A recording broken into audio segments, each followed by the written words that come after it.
Bem-vindos às aulas de Cálculo 2, também conhecido como Análise Matemática 2, especificamente para a cadeira da Escola Náutica, porque eu sou aluno da Escola Náutica, fiz Cálculo 1 com 19 e agora estamos aqui em Cálculo 2.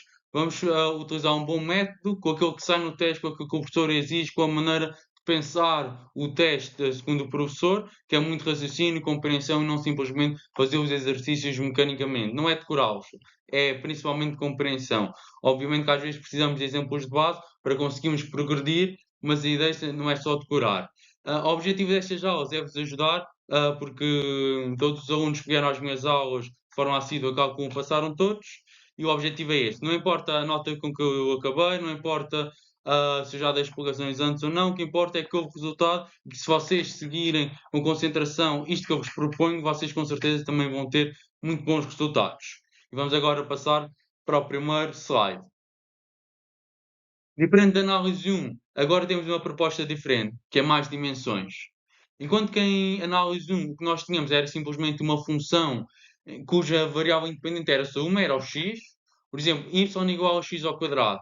Eu substituo o x pelos valores que pertencem ao domínio e obtenho um resultado. Substituo o x e a partir daquela regra matemática, pode ser um elevado a 2, pode ser uma soma com outras coisas, eu tenho o resultado. Esse seria o meu y, que é o que eu normalmente representamos com o eixo vertical. Lembrando que não é obrigatório eu dizer que o y é o vertical, mas normalmente fazíamos isso. Mas na vida real, não é muito comum nós termos um resultado, um y, que depende apenas de um fator, uma variável. Normalmente são mais fatores. Por exemplo, como é que eu vou prever o tempo se eu só tenho um fator? Só tenho uma coisa que pode fazer variar o meu contexto. É impossível. Eu preciso de vários fatores. E quase todas as vezes na vida real eu preciso de vários fatores para determinar isso. Por isso eu tenho aqui uma nova proposta que são mais dimensões. Nós só podemos representar, além das dimensões que falámos no semestre passado, agora a nova dimensão de mais variáveis só podemos representar com três variáveis totais, o gráfico, ok? O gráfico com três variáveis, que são as duas independentes, que é o x e o y, e o resultado que aparece em z. Sim, vamos saber calcular analiticamente coisas com mais variáveis, mas nós não as conseguimos representar fisicamente. A níveis de medidas não há mais do que três dimensões. Pois poderiam-se pensar noutro tipo de dimensões, mas não relacionado a este contexto, ok? E nós vamos ver que, por exemplo, se eu quero saber um custo de um produto, eu não consigo simplesmente fazer isso a partir, por exemplo, só o custo das matérias-primas. Tenho o custo da mão de obra, pode ser o custo da extração, custo de transporte, pode ser outras coisas. Por isso é que são agora mais variáveis, que é o que faz sentido na vida real. O que é que eu tenho aqui do lado esquerdo? Tenho que o meu domínio é o plano, é o x e y. Ou seja, um ponto do domínio não vai ser só o ponto 2, o ponto 3, o ponto 10. Vai ser o ponto, por exemplo, 2, 3, 6, 7. Por exemplo, no ponto 6, 7, o 6 pertence ao x, eixo do x e o 7 ao eixo dos y. Isso vai estar, de certa forma, um ponto aqui. Tenho aqui o meu eixo e depois aqui vou ter um ponto. E depois esse ponto vai corresponder a uma altura no eixo do z. Ok? E, por exemplo, quando eu tenho um avião, eu percebo facilmente que eu não consigo a partir de uma variável apenas. Eu preciso do domínio, que é o meu plano, é o x e o y, e depois para saber a sua altitude, tenho que ter o meu z. E eu posso sim conseguir rotacionar o avião em cada um dos eixos. Ok? Independentemente de qual seja, eu posso rotacioná-lo nesses eixos. Por isso, se eu não conhecesse este conceito de mais variáveis, eu não conseguiria simplesmente ter um avião no ar de forma segura.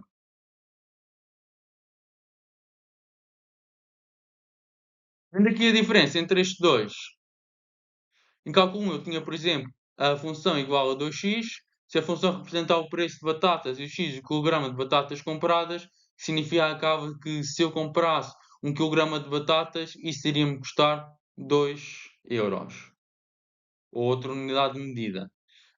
E eu teria, por exemplo, um gráfico assim, x e y, para se passar ali na origem, e depois tem o declive 2. É como se fosse o mx mais b, o b seria 0, passa na origem, e o m, que é o declive, representa ali o 2.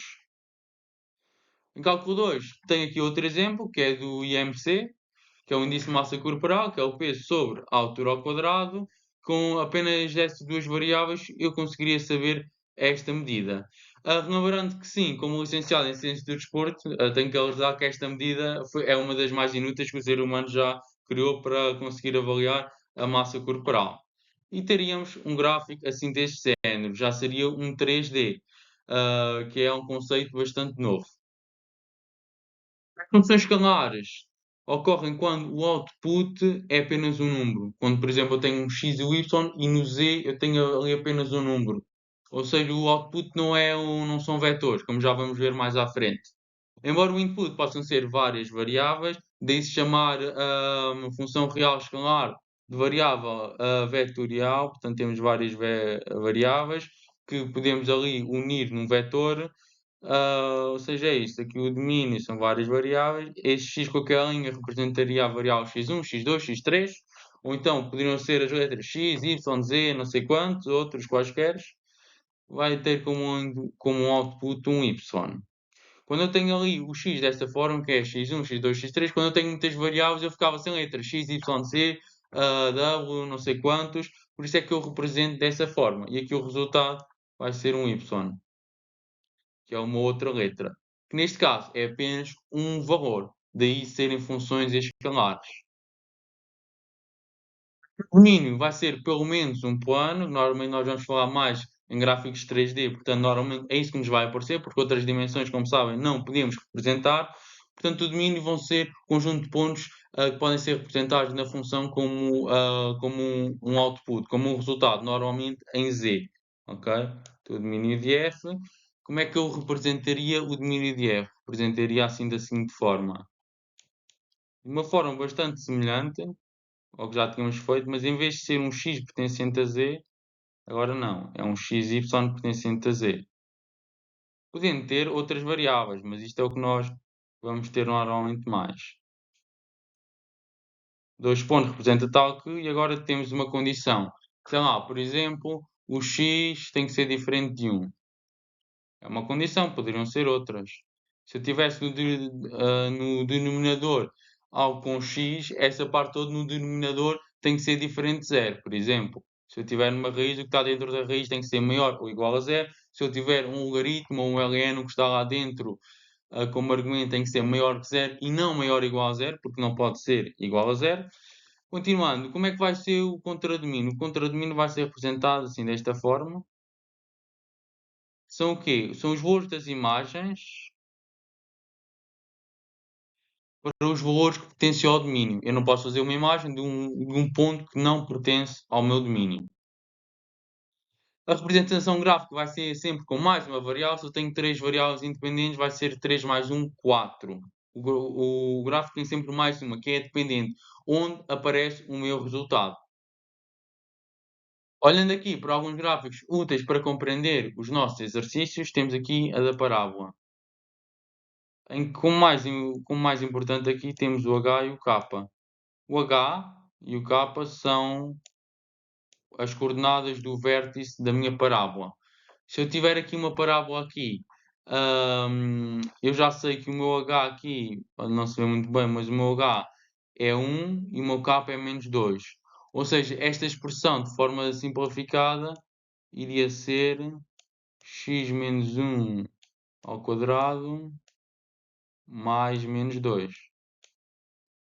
Eu já sei exatamente onde é que são as coordenadas do meu vértice. Agora, se eu estiver aqui a multiplicar por um valor positivo, eu já sei que vai fazer a parábola assim para cima. Se for negativo, vai ser para baixo. Já sabemos isso. Isto ajuda-me a quê? Sempre tenho aqui um gráfico com uma expressão desta forma, eu já sei o que é que vai fazer. Por exemplo, o que aparece muito é só, por exemplo, um x ao quadrado. X ao quadrado mais 3, por exemplo. Isto é omisso, mas é como se fosse x menos 0 ao quadrado. Ou seja, qual que é o ponto do vértice da parábola? Vai ser em 0, 3. Mas é ali traçar para cima. Aquele valor de A estaria ali a multiplicar, além de nos ajudar a perceber se vai para cima ou para baixo, consoante ele seja num positivo ou negativo, aquilo também nos ajudaria a perceber se aquilo vai ficar uma parábola mais alargada ou mais encurtada. Mas nos exercícios não vai ser muito preciso saber isso. É só por uma questão de entender a forma que eu estou aqui a falar. Depois poderíamos ter também uma parábola horizontal, de forma parecida, mas em vez de termos aqui o x, seria o y, seria, por exemplo, fazer assim. E agora vamos aqui olhar para a circunferência. A circunferência é descrita por esta forma. Significa que, por exemplo, se eu tiver x ao quadrado mais y ao quadrado igual a 9. Eu sei que o meu h e o meu k vão ser zero. É como se fosse x menos zero ao quadrado mais y menos zero ao quadrado. Ou seja, qual é que é o centro da minha circunferência? 0, 0. Enquanto que antes o HK era o ponto do vértice da parábola, agora é do centro da circunferência. Qual que será aqui o raio nesta nova equação que eu escrevi ali? Se r ao quadrado é 9, significa que o meu raio apenas é 3. É fazer raiz 9 e dar-me o raio, que é apenas 3. Então seria uma circunferência com centro na origem, 0, 0, e iria 3. Até aquela linha onde ele tem de fora iria sempre 3. Okay? Porque o raio vai ser sempre igual em todas as direções.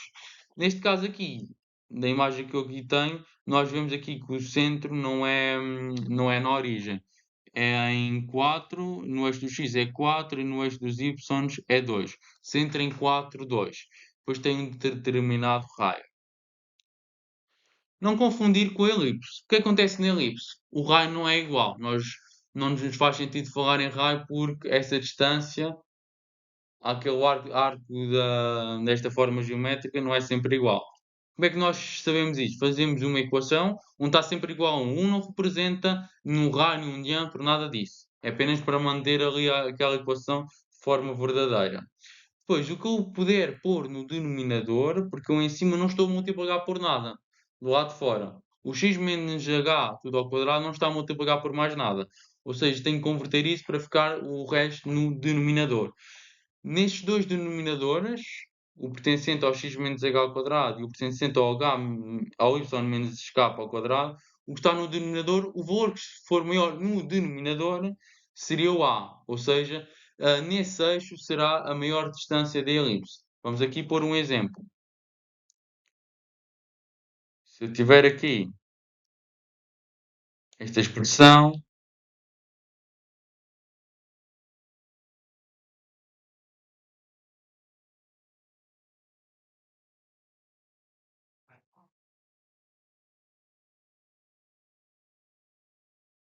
em que esta expressão, eu vou suspeitar que tenha uma elipse. O que é que eu vou fazer aqui? Vou aqui, secretamente, vou dividir tudo por 4, ok? Nos dois membros.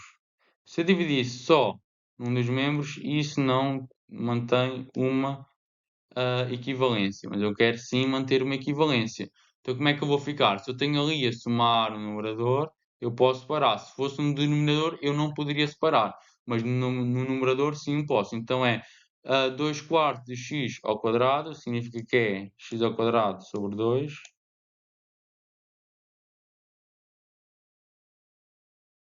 mais vou separar 4 sobre 4 y ao quadrado, que é simplesmente y ao quadrado. E tudo vai ser igual a 1. Já tenho na forma standard. Quando é que é o h e o k? Está ali omisso, mas seria um zero. X menos zero ao quadrado mais y menos zero ao quadrado. Qual que é o número maior que eu tenho aqui em baixo? Então aqui tenho um 2. Aqui de forma omissa estaria um 1. De forma aqui omissa. Significa que o 2 seria o meu a ao quadrado. Ou seja, na direção de x é onde eu tenho uma maior distância do centro até ao arco da minha elipse. Então eu teria uma elipse centrada em 0 e a distância do centro pelo eixo horizontal até à minha linha da elipse seria raiz 2. Raiz 2 porquê? Porque é ao quadrado, não esqueçam, tenho que fazer a raiz daquilo, raiz 2. E no eixo dos y seria raiz de 1, ou seja, 1. Portanto, seria algo que também seria parecido ao exemplo que eu aqui tenho. Porquê? Eu tenho ali uma maior distância no eixo dos x e uma menor no eixo dos y, embora aqui não seja assim tão significativo como noutras elipses que poderíamos ter, que seriam muito mais achatadas.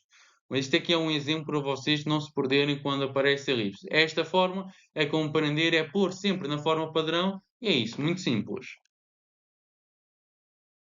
Passando agora para o 3D, vamos começar pela função constante, ou seja, eu tenho aqui uma série de pontos no domínio, que agora é um plano, não é só uma linha, a que eu tenho que responder um valor de z, ok? O valor de z é sempre igual, é sempre um aqui. Portanto, eu vou passar a ter um plano. Em vez de ser uma linha, passo a ter ali um plano. Tenho que corresponder todos estes pontos do domínio, seria aqui no chão, a um valor de z. Neste caso é sempre igual. Olhando aqui a correspondência à parábola. Quando que a parábola, em análise 1 era só isto, agora eu tenho a parábola em todos os sentidos e direções, ok? Tenho aqui no eixo dos x, no outro eixo, ali numa diagonal, noutra diagonal, e vou fazendo sempre assim, obtendo esta forma geométrica que está aqui à minha frente. Isto vocês podem pensar no slide anterior, na forma que eu tinha dado, na forma que eu dei para a parábola, que ali era em 2D, agora seria um gráfico em 3D, mas a correspondência é direta. Olhando aqui para um gráfico parecido, mas agora tem raiz. Isto no fundo vai corresponder a uma função módulo. Porque, por exemplo, se eu tiver o x igual a zero, o valor da função é o quê? É simplesmente raiz de y ao quadrado. Isto é exatamente igual ao módulo de y. Eu posso fazer ao contrário, posso fazer isto. Quando y igual a zero, eu obtenho o módulo de x. E a função módulo é simplesmente assim. Tínhamos visto em análise 1. Tem aqui o eixo de vezes e aqui o eixo vertical.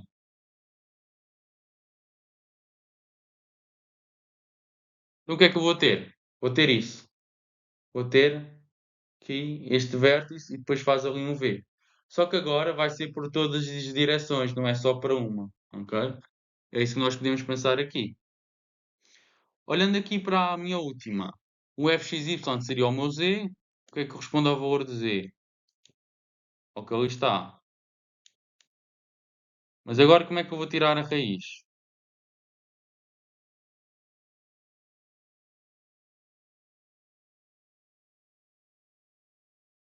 Agora vou continuar a ter uma equivalência. Eu vou elevar nos dois membros, ok? Vou aqui omitir as equivalências para não estar sempre a escrever. Então eu levo ao quadrado num membro e ao quadrado no outro membro. Se eu levo a raiz toda ao quadrado, vai ser simplesmente o que está em baixo, ok?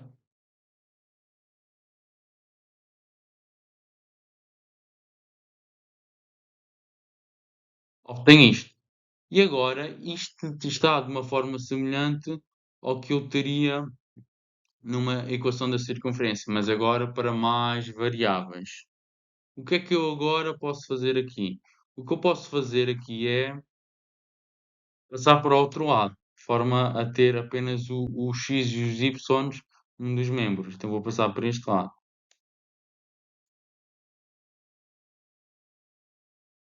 Posso pôr aqui o menos em evidência, porque está tanto no x como no y. Qual é o meu objetivo disto? É ir para a forma padrão. Então agora vou meter aqui o menos do outro lado.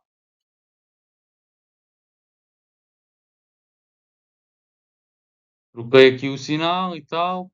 É como se eu estivesse a multiplicar por menos um dos dois membros e obtenho isto. Ou seja, é uma circunferência com centro na origem, 0, 0. Está ali omisso. E raio em quê? Se isto aqui representaria pela forma o meu r ao quadrado, então o meu r apenas é igual à raiz quadrada daquilo. É 1 menos z ao quadrado, tudo em raiz. É simplesmente isto. E para a forma que eu aqui tenho, eu sei que se apenas vou ter um raio positivo, valores de z vão ser positivos. Por isso é que eu tenho apenas ali uma semicircunferência e não está simplesmente para cima e para baixo. Porque aqui não vai ser possível eu ter valores de z negativos. Vamos continuar agora. Agora, as funções lineares, ou seja, o maior grau que existe para as variáveis é 1, neste caso, x elevado a 1 mais b, y elevado a 1. Enquanto antes era simplesmente uma linha, agora vão representar um plano. Porquê? Porque o meu domínio é um x e o y. O meu domínio é um x e y. Para eu obter ali o valor de z, eu vou fazer algo assim. Ok?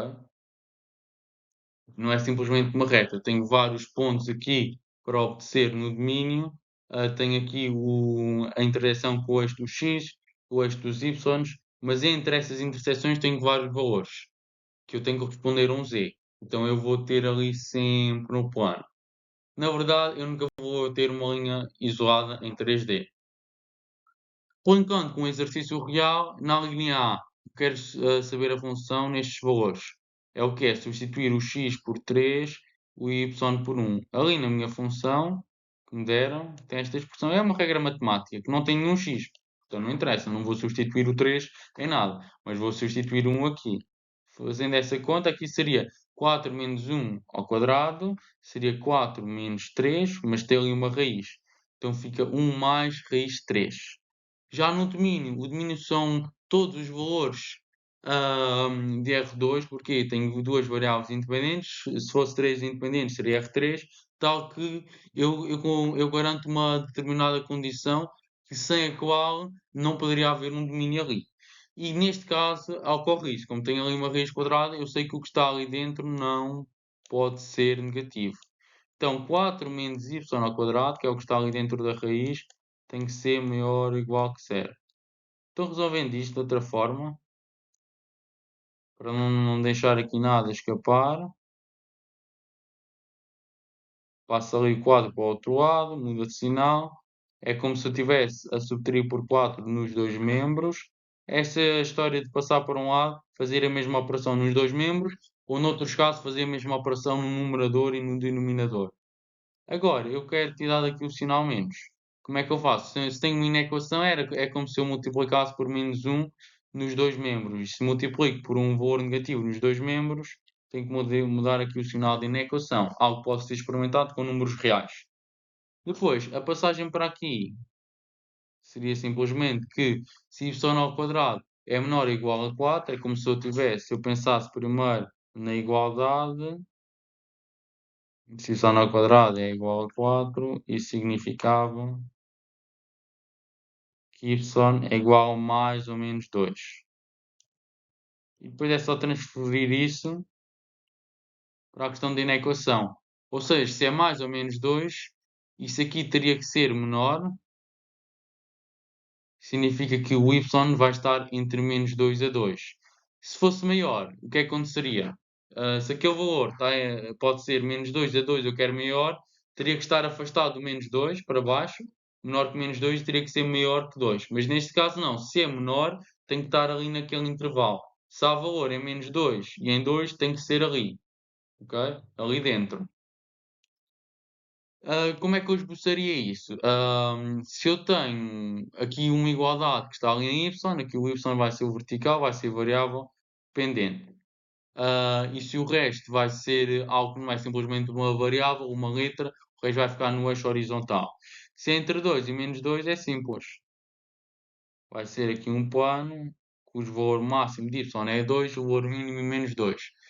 E aqui pode-se estender tanto para a direita como para a esquerda. Não. Depois na linha C, eu quero saber o conjunto de imagem. O conjunto de imagem da função é simplesmente saber os valores máximos e mínimos que ela pode tomar. No pior dos casos, qual seria o valor mínimo da raiz?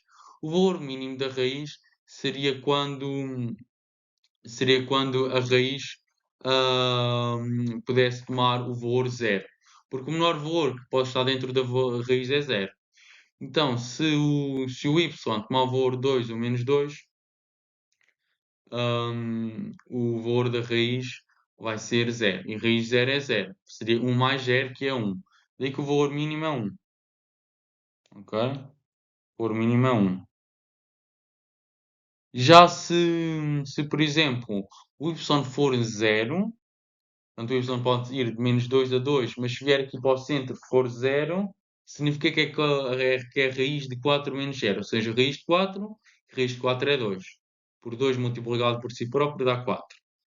E 1 mais 2 vai dar 3, que é o valor máximo. Isto é um caso simples, porque noutros casos complicados seria impossível saber estas coisas sem a utilização de um software. Quero agora saber qual que é o domínio desta função aqui que me deram. Arcosseno x ao quadrado mais y ao quadrado menos 2. O domínio é os valores que eu poderia pôr aqui. Substituir no x e substituir no y. E é um arcosseno, ou seja, a função inversa do seno. Se eu sei que o seno pode ter aqui qualquer valor no domínio, aqui, mas o resultado está sempre entre menos 1 e 1, o arcosseno é ao contrário. O valor que eu tenho na imagem vai passar a estar no meu objeto, que é o domínio. Ou seja, o que eu tinha como contradomínio passa a estar no domínio. O que eu tinha como domínio passa a estar no contradomínio. Deixa eu ver aqui o arcosseno. Ou seja, aqui dentro tem um número entre menos 1 a 1. O resultado pode ser qualquer um. Sempre assim que podemos pensar nas funções inversas. Desta forma, as soluções fizeram isto, que era o valor que está aqui dentro, como argumento, de certeza absoluta que está entre menos 1, pelo que eu acabei de explicar. Portanto, foi o que eles escreveram aqui. E agora, para simplificar, eu sei que se tiver um x ao quadrado mais y ao quadrado, isso pode facilmente ser uma equivalência de uma fórmula da circunferência. Portanto, o que eu quero agora é tirar daqui o menos 2. Então, o que é que eu faço? Somo aqui dentro mais 2. Somo aqui do lado direito mais 2. Somo aqui mais 2. Somei todos os membros. Então, eu mantenho uma igualdade. Foi isso que eles fizeram aqui. Desta forma, o que é que eu sei? Sei que é como se eu tivesse aqui duas expressões, quadrado mais y ao quadrado igual a 1. A gente pensa primeiro na igualdade, depois é que pensa na questão da inequação. Ou seja, vou ter sempre centro na origem, qualquer uma dessas circunferências, que é como se fosse x menos 0 ao quadrado mais y menos 0 ao quadrado. Portanto, a circunferência tem centro em 0, 0, e aqui este 1 é o quê? Não é o raio, é o raio ao quadrado. Ou seja, basta-me fazer a raiz de 1, eu sei quanto é que é o raio. Então o raio é a raiz de 1, que é 1. Mesma coisa aqui. O 3 não é o raio, o 3 é o raio ao quadrado. Então o raio é a raiz de 3. Agora o que é que eu sei? Sei que esta expressão vai ser menor, desculpem, vai ser maior ou igual, porque nós estamos a olhar daqui para aqui, isto aqui é maior ali, é maior ou igual a 1. Ou seja, aqui do raio 1, o que é que eu vou fazer? Vou pintar lá para fora, ok?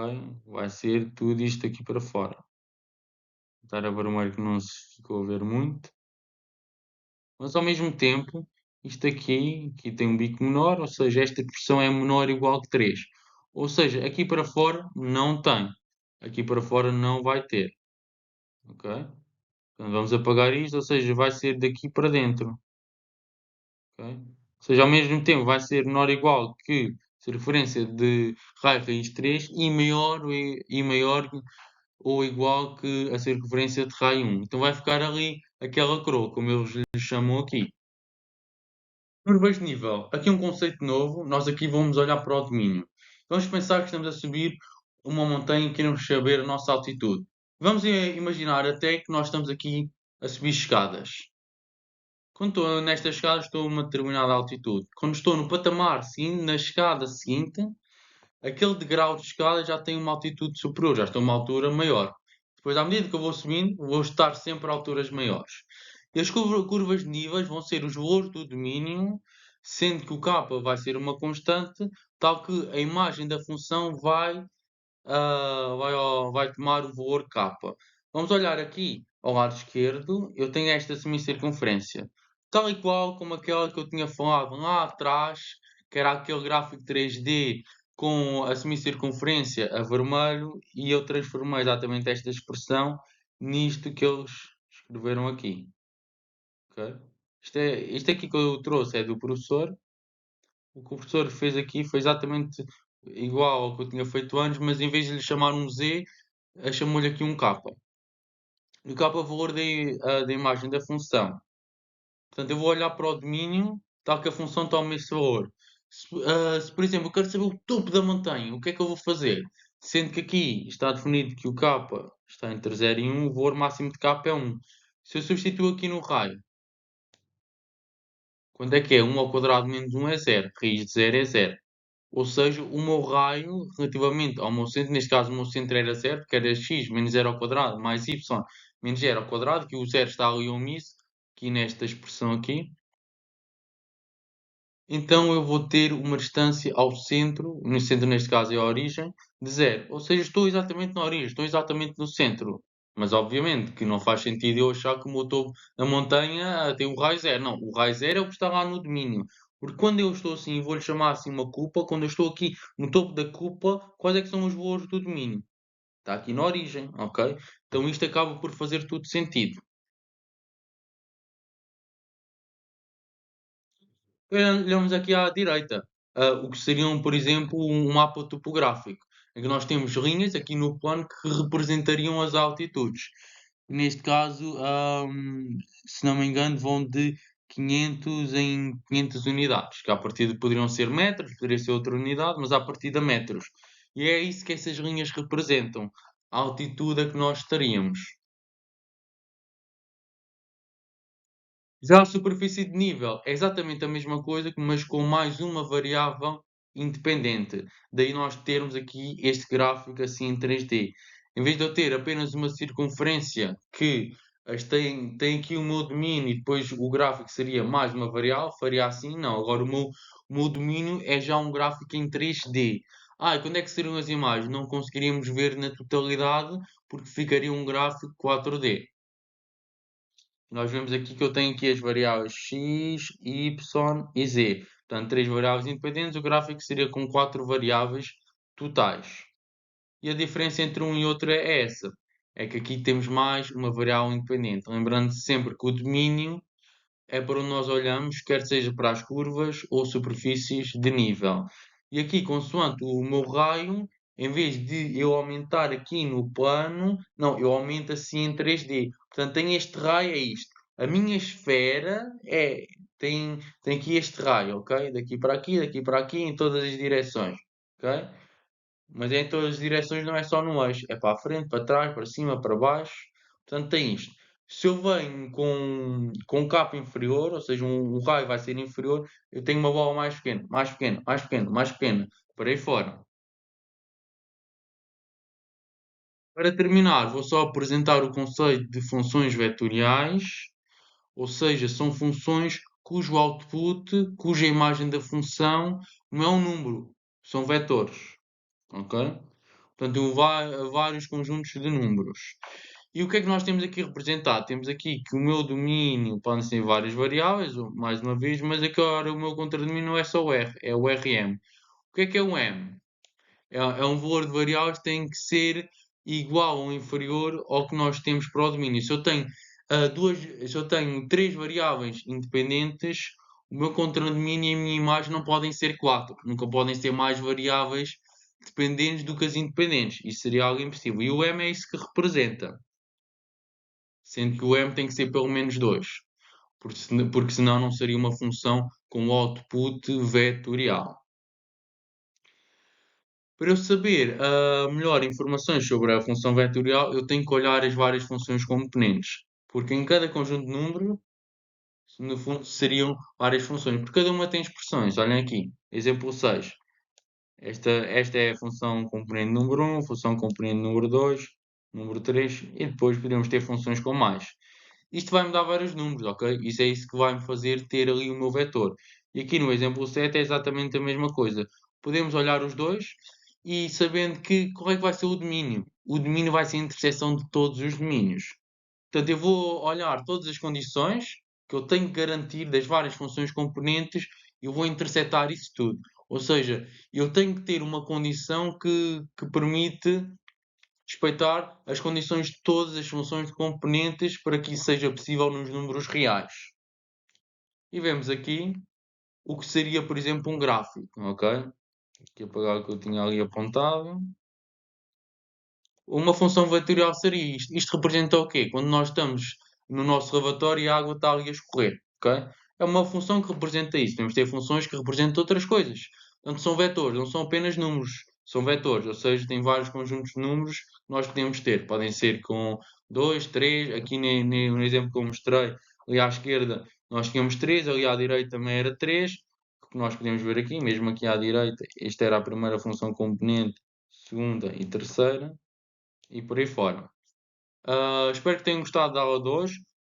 O mais importante agora é compreenderem esta aula, o conceito teórico, o raciocínio, porque a compreensão das questões abstratas que falámos hoje vai ser muito importante para a compreensão do resto. Por isso é que eu também demorei um bocadinho mais tempo do que o que seria suposto.